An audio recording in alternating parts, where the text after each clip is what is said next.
a bottomless portafilter can be a real help in diagnosing serious equipment failures and misunderstandings among espresso newbies. But if you grasp the process and are reasonably proficient, it might be doing you more harm than good.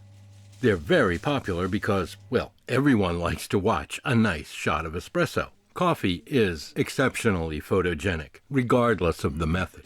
If you're not seeing shots like this, it's probably not because you're doing something wrong or because your equipment is inadequate. It's because your coffee isn't very foamy. This is a fresh sample. I roasted it about 3 weeks before this demo, so it looks creamy. Now, of course, I host a culinary channel with an emphasis on coffee, so I've got to feature these shots regularly because people enjoy looking at them. And many have come to expect them, and a few will examine them microscopically for the tiniest imperfection to better judge my value as a human being. But don't worry, I've been saving up a sample of coffee for just this demonstration. This one is really stale. We are about to see the dark side, when things go horribly wrong. So let's do this.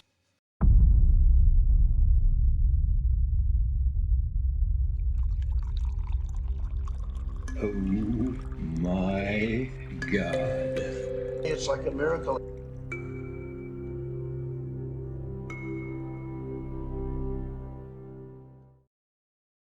I'm not changing anything here. Same basket, same temperature, same pressure, same grinder, same shot time. Only the coffee sample is different.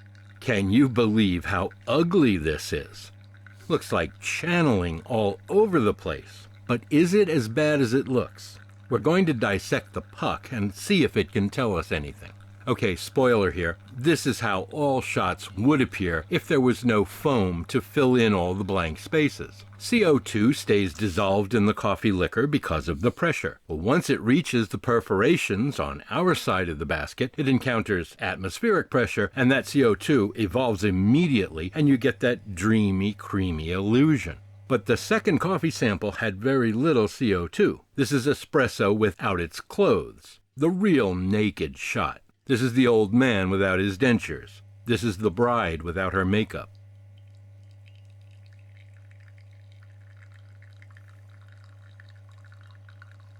Well, I forgot to photograph the puck on the first one, so I started pulling another one, which is about ready now. Let's see that puck. Look, I'm a culinary polymath, not a filmmaker, so this is going to be pretty clumsy. Deal with it. You want slick video? You know where to find it. First, I can't help noticing that the top surface here is strangely, unexpectedly, flawless. No divots, no craters, no puddles. Let me turn it out on the bench so we can look at the bottom surface that bears against the basket. That ought to tell us something.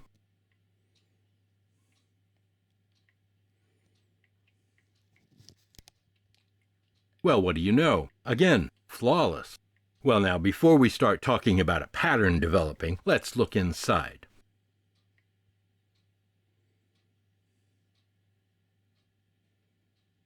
And the color and consistency testify to perfectly even water contact.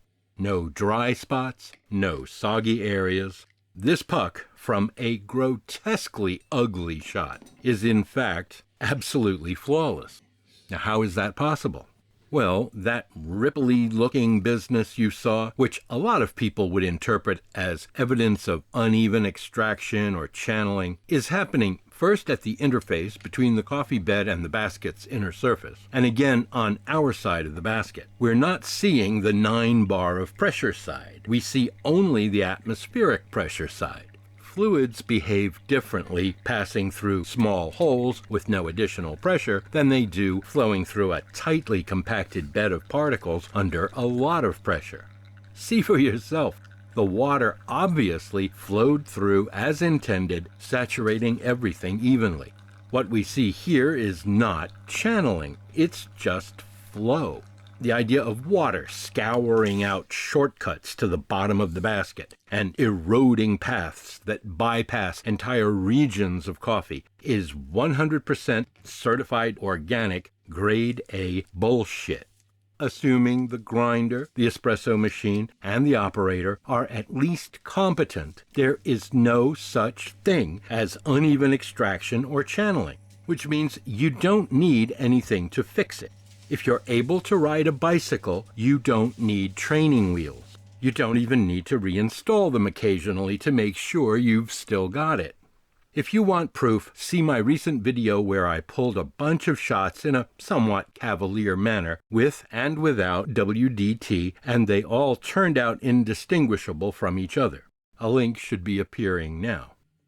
So if you expect a beauty shot like this for your baseline and interpret any deviation from it as evidence of a flaw, a bottomless portafilter is going to drive you nuts. Whenever the coffee quality is less than ideal, you will detect mechanical flaws that don't actually exist.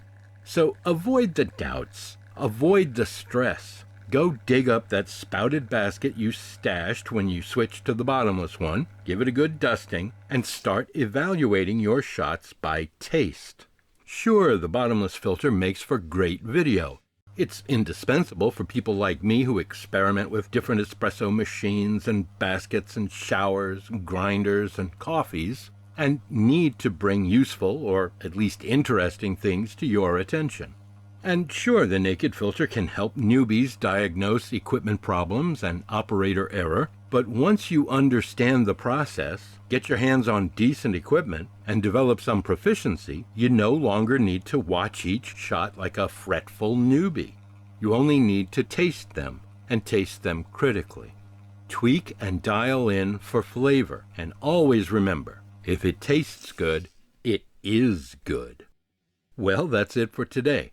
I'll be back sometime during the week of December 21st. Maybe a Christmas special, I don't know. We'll see.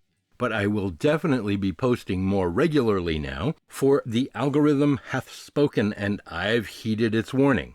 So keep in touch. Cheers.